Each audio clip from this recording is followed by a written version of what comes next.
ई मित्रा के माध्यम से जो दिव्यांग सर्टिफिकेट बनाया जाता है उसकी प्रोसेस क्या है, उसकी जानकारी हम आज के वीडियो में जानने वाले हैं। ऑनलाइन सर्टिफिकेट आपको कैसे बनाना है, स्टेप बाय स्टेप सारी जानकारी हम जानेंगे। अगर कोई व्यक्ति शारीरिक रूप से दिव्यांग है और उन्हें सर्टिफिकेट बनाना है और सर्टिफिकेट बनाने के बाद जो सरकारी योजनाएं होती है उनका लाभ लेना है, तो इसके लिए आपको सबसे पहले दिव्यांग सर्टिफिकेट बनाना होगा। दिव्यांग सर्टिफिकेट बनाने के लिए एविल सर्विस में आपको टाइप करना है SJE। यहाँ पर आपको एक ऑप्शन मिलेगा विकलांग पंजीकरण, इस ऑप्शन पर आपको ओके करना है। दिव्यांग सर्टिफिकेट बनाया जाता है उसका होम पेज आपके सामने आ जाएगा। लेफ्ट साइड में आपको ऑप्शन मिलेगा न्यू रजिस्ट्रेशन, इस ऑप्शन पर आपको ओके करना है। न्यू रजिस्ट्रेशन पर ओके करने के बाद यहाँ पर आपको टाइप करने हैं जन आधार कार्ड के नंबर। अगर आपके पास जन आधार कार्ड की रसीद है तो वो रसीद नंबर यहाँ पर आपको टाइप करने हैं। वैलिडेट वाले ऑप्शन पर आपको ओके करना है। जन आधार कार्ड में जितने भी सदस्य जुड़े हुए हैं जिनके नाम के आगे आधार कार्ड नंबर अपडेट है उनकी लिस्ट आपको सामने मिल जाएगी। जिस कैंडिडेट का आपको दिव्यांग सर्टिफिकेट बनाना है उस कैंडिडेट को यहाँ से आपको सिलेक्ट करना है। ओके करने के बाद आगे की डिटेल आती है बैंक डिटेल। अगर कैंडिडेट के नाम के आगे बैंक की डिटेल अपडेट नहीं है तो जो मुखिया है उनके जो अकाउंट नंबर अपडेट है वो कैंडिडेट के नाम के आगे अपडेट हो जाएंगे, तो इस ऑप्शन को आपको यस करना है। इसके बाद जन आधार कार्ड जो बना हुआ है उसमें जो डिटेल है वो ऑटोमेटिक यहाँ पर आ जाएगी। कुछ डिटेल है जो यहाँ पर आपको फिलअप करनी है। ऊपर यहाँ पर आपको 4 ऑप्शन दिए गए हैं, personal information, address information, attachment, जो डॉक्यूमेंट आपके बने हुए हैं वो डॉक्यूमेंट अटैच करने हैं, अदर इंफॉर्मेशन। उसके बाद आपको फाइनल सबमिट करना है। फाइनल सबमिट करने के बाद आपका रजिस्ट्रेशन होगा। सबसे पहले हम पर्सनल इंफॉर्मेशन फिलअप करेंगे। जन आधार कार्ड में आपका जो नाम है, डेट ऑफ बर्थ है, माता पिता का जो नाम है उसकी डिटेल यहाँ पर ऑटोमेटिक आ जाएगी। जेंडर है वो यहाँ पर ऑटोमेटिक आ जाएगा। कैटेगरी है वो जन आधार कार्ड में जो भी अपडेट है उसके अनुसार यहाँ पर ऑटोमेटिक आ जाएगी। इसके बाद आता है धर्म, वो आपको यहाँ से सिलेक्ट करना होगा। वैवाहिक स्थिति क्या है वो यहाँ से आपको सिलेक्ट करनी होगी। आपका जो राशन कार्ड है वो कौन सी कैटेगरी का है उसकी डिटेल ऑटोमेटिक आ जाएगी। आगे राशन कार्ड के नंबर आ जाएंगे। इसके बाद आगे की डिटेल आती है पारिवारिक आय और पर्सनल आय। अगर किसी बच्चे का आप सर्टिफिकेट बना रहे हैं तो स्वयं की आय में आपको 0 लिखना है। पारिवारिक आय आप यहाँ पर लिख सकते हैं। पारिवारिक आय यहाँ पर हम 60,000 रुपये टाइप करेंगे। इसके बाद क्या आप अल्पसंख्यक हैं तो ये ऑप्शन जन आधार कार्ड के अनुसार ऑटोमेटिक आ जाएगा। क्या आप करदाता है तो इस ऑप्शन को हम नो कर देंगे। इसके बाद और भी अन्य कैटेगरी दी गई है, ये कैटेगरी आपके लागू होती है तो इनको यस करना है, अन्यथा इनको नो करना है।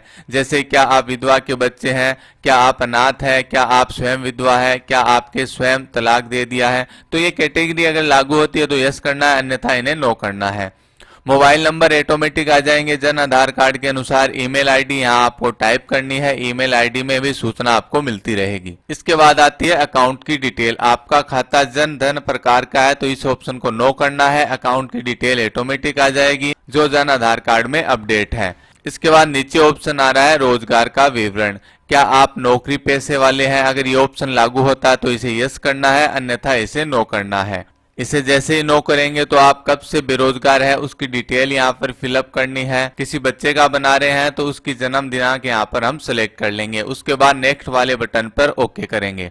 अगले ऑप्शन में आती है एड्रेस की डिटेल। जो आपकी आईडी है उसमें जो एड्रेस लिखा हुआ है वो कंप्लीट एड्रेस यहाँ पर हम फिलअप करेंगे। कई एड्रेस की डिटेल ऐसी है जो जन आधार कार्ड के अनुसार ऑटोमेटिक अपडेट हो जाएगी और कई डिटेल यहाँ पर आप फिलअप कर सकते हैं।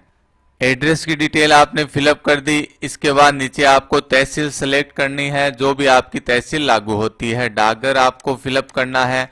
एमपी क्षेत्र कौन सा है वो आपको यहाँ से सेलेक्ट करना है। एमएलए क्षेत्र कौन सा है वो यहाँ से आपको सेलेक्ट करना है। इसके बाद नेक्स्ट बटन पर आपको ओके करना है। मूल निवास कौन से जिले से आपका बना हुआ है वो जिला सेलेक्ट करना है। उसके बाद तहसील सेलेक्ट करनी है। यहाँ पर आपको 3 डॉक्यूमेंट अपलोड करने हैं। 2 डॉक्यूमेंट कंपलसरी है, 1 डॉक्यूमेंट आपको अपलोड करने की आवश्यकता नहीं है। अगर आपका जाति प्रमाण पत्र बना हुआ है तो वो भी आप यहाँ पर अपलोड कर सकते हैं। मूल निवास प्रमाण पत्र में आप मूल निवास प्रमाण पत्र अपलोड कर सकते हैं। इसके अलावा ड्राइविंग लाइसेंस बना हुआ है तो वो अपलोड कर सकते हैं, पहचान पत्र अपलोड कर सकते हैं, या फिर इसके अलावा राशन कार्ड की कॉपी अपलोड कर सकते हैं। इन चार में से एक डॉक्यूमेंट आप स्कैन कर अपलोड कर सकते हैं। आगे है परिवार की वार्षिक आय प्रमाण पत्र। एक पेज का जो आय प्रमाण पत्र बनता है वो यहाँ पर आप अपलोड कर सकते हैं। अगर मान लीजिए आपका 4 पेज का आय प्रमाण पत्र बना हुआ है तो वो भी यहाँ पर आप अपलोड कर सकते हैं। स्टार्टिंग में जो हमने पारिवारिक आय लिखी थी वो आय आपको आय प्रमाण पत्र में फिलअप करनी है, उसके बाद यहाँ पर आपको अपलोड करना है।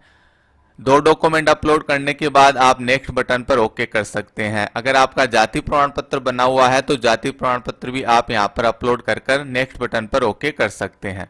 अब आगे की जो लास्ट डिटेल है अदर इंफॉर्मेशन, इसमें जो कैंडिडेट दिव्यांग है उससे संबंधित डिटेल यहां पर फिलअप करनी है। इस डिटेल को आपको ध्यान से फिलअप करना है। सबसे पहले आ रहा है ब्लड ग्रुप। अगर ब्लड ग्रुप आपको मालूम है तो वो ब्लड ग्रुप यहां से सिलेक्ट करना है, अन्यथा इसे खाली छोड़ देना है। विकलांगता का प्रतिशत, जिस व्यक्ति का आप दिव्यांग सर्टिफिकेट बना रहे हैं वो कितने % दिव्यांग है वो यहाँ पर आपको फिलअप करना है। आपका जो ऑफलाइन सर्टिफिकेट बना हुआ है उसमें जो % लिखे हुए हैं वो % यहाँ पर आप फिलअप कर सकते हैं। अगर आपका ऑफलाइन सर्टिफिकेट नहीं बना हुआ है तो आप अंदाज ही यहाँ पर % टाइप कर सकते हैं। जब आपका सर्टिफिकेट ऑफलाइन बनेगा उसमें जो % लिखे हुए होंगे और सेंड बैक आएगा उस समय आपको अपडेट करना होगा। अगर नया आप प्रमाण पत्र बना रहे हैं, कोई भी सर्टिफिकेट आपके पास नहीं है तो आप यहां पर अंदाजी % लिख सकते हैं। इसके बाद अगला ऑप्शन आता है क्या आप पोलियो से ग्रस्त है। ये ऑप्शन लागू होता है तो इसे यस करना है, अन्यथा इसे नो करना है। आगे 4 नंबर ऑप्शन आ रहा है क्या आपके पास विकलांगता का प्रमाण पत्र है। अगर आपके पास प्रमाण पत्र है तो इसे यस करना है। प्रमाण पत्र नंबर लगाने हैं, डेट लगानी है कि कौन सी डेट को प्रमाण पत्र जारी हुआ था। अगर प्रमाण पत्र आपके पास नहीं है, नया आप सर्टिफिकेट बना रहे हैं तो इस ऑप्शन को नो करना है। जो ऑफलाइन सर्टिफिकेट होता है हॉस्पिटल के द्वारा, डॉक्टर के द्वारा जारी किया जाता है, वो प्रमाण पत्र आपके पास है तो उसकी डिटेल यहाँ पर फिलअप कर सकते हैं, अन्यथा इसे नो करना है।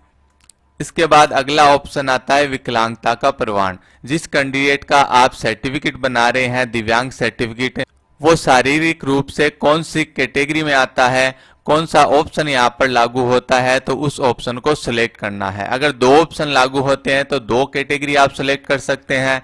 इससे ज्यादा कैटेगरी अगर लागू होती है तो वो कैटेगरी यहाँ से आप सिलेक्ट कर सकते हैं। तो यहाँ पर कई ऑप्शन दिए गए हैं, इनमें से आपको कैटेगरी सिलेक्ट कर चेक बॉक्स को ओके करना है। कैटेगरी सिलेक्ट करने के बाद नीचे ऑप्शन आ रहा है जन्म से विकलांगता। अगर जन्म से विकलांग है तो इस ऑप्शन को यस करना है और जन्म से विकलांग नहीं है तो इस ऑप्शन को नो करना है। मान लीजिए किसी व्यक्ति का एक्सीडेंट होता है, उस समय वो व्यक्ति विकलांग होता है तो वो तारीख आपको लगानी होगी, और जन्म से कोई व्यक्ति विकलांग है तो इस ऑप्शन को यस करना है।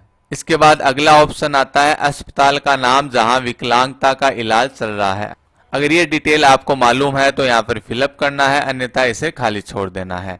उसके बाद आता है विकलांगता का क्षेत्र। यहाँ पर भी कई कैटेगरी दी गई है, उन कैटेगरी को आपको सिलेक्ट करना है। मान लीजिए कोई व्यक्ति दोनों पैर से विकलांग है तो दोनों पैर सिलेक्ट करनी है, और उसे दिखाई भी नहीं देता है तो यहाँ पर लिखा हुआ है दोनों आंख, तो इसे भी आपको सिलेक्ट करना होगा। जो भी यहाँ पर कैटेगरी लागू होती है तो उन सभी कैटेगरी को यहाँ पर आपको सिलेक्ट करना होगा। राइट साइड में लिखा हुआ है विकलांगता के कारण। विकलांगता किस कारण से है, दुर्घटना से है या जन्मजात है या फिर अनुवांशिक है। तो जो भी कैटेगरी लागू होती है तो वो कैटेगरी यहाँ से आपको सिलेक्ट करनी है। सारी डिटेल आपने फिलअप कर दी। नीचे ऑप्शन आ रहा है चेक बॉक्स का, इस चेक बॉक्स को आपको सिलेक्ट करना है। चेक बॉक्स सिलेक्ट करने के बाद नीचे ऑप्शन आएगा फाइनल सबमिट वाला। फाइनल सबमिट करते ही आपका एप्लीकेशन फॉर्म फिलअप हो जाएगा और आपको रजिस्ट्रेशन नंबर प्राप्त होंगे। आपको जो एप्लीकेशन फॉर्म मिलता है उसका आपको प्रिंट आउट निकालना है। प्रिंट आउट निकालने के बाद जो संबंधित आपका हॉस्पिटल है जहां पर दिव्यांग सर्टिफिकेट बनाए जाते हैं वहां पर आपको पेश होना होगा, और जितने भी डॉक्यूमेंट आपके बने हुए हैं वो डॉक्यूमेंट आपको पेश करने हैं। वहां से वो आपको ऑफलाइन सर्टिफिकेट बनाकर देंगे। ऑफलाइन सर्टिफिकेट बनाने के बाद आपको दोबारा से ई मित्र के पास आना है और उस सर्टिफिकेट को ऑनलाइन अपडेट करवाना है। ऑनलाइन सर्टिफिकेट तभी अपडेट होगा जब हॉस्पिटल से सेंड बैक आएगा। सेंड बैक आने के बाद आप ऑफलाइन सर्टिफिकेट अपडेट करवा देते हैं। अपडेट करवाने के बाद ऑफिस से दोबारा उसे वेरीफाई किया जाएगा और वेरीफाई करने के बाद प्रमाण पत्र जारी किया जाएगा। जैसे ही प्रमाण पत्र जारी होता है, जो आपने मोबाइल नंबर दिया है, ईमेल आईडी दी है, उसमें एसएमएस आ जाएगा, या फिर समय समय पर आप ई मित्र के जरिए पता भी लगा सकते हैं आपका प्रमाण पत्र बना या फिर नहीं। अगर कोई डॉक्यूमेंट की कमी रहती है, सर्टिफिकेट की कमी रहती है, तो ऑफिस से सेंड बैक आएगा और सेंड बैक आने के बाद तुरंत आप उसे अपडेट करवाइए ताकि आपका प्रमाण पत्र जल्द से जल्द बन जाए। सर्टिफिकेट बनने के बाद आप पेंशन का ऑनलाइन आवेदन कर सकते हैं। इसके अलावा लोन की स्कीम है, उसके लिए भी आवेदन कर सकते हैं, और भी अन्य सरकारी योजनाएं हैं, उसके लिए भी आप आवेदन कर सकते हैं। तो इस तरीके से ई मित्र के माध्यम से जो दिव्यांग सर्टिफिकेट बनाया जाता है, ऑनलाइन बना सकते हैं। अगर आप ऑनलाइन फॉर्म फिलअप कर रहे हैं, कोई समस्या आ रही है, तो आप हमें कमेंट बॉक्स में लिख के बताइए, आपकी समस्या का समाधान किया जाएगा। अगर आप हमारे चैनल से पहली बार जुड़ रहे हैं तो प्लीज इसे सब्सक्राइब करिए। वीडियो अच्छा लगे तो लाइक कमेंट शेयर जरूर करिए। तो मिलते हैं अगले वीडियो में एक नई जानकारी के साथ, तब तक के लिए जय हिंद।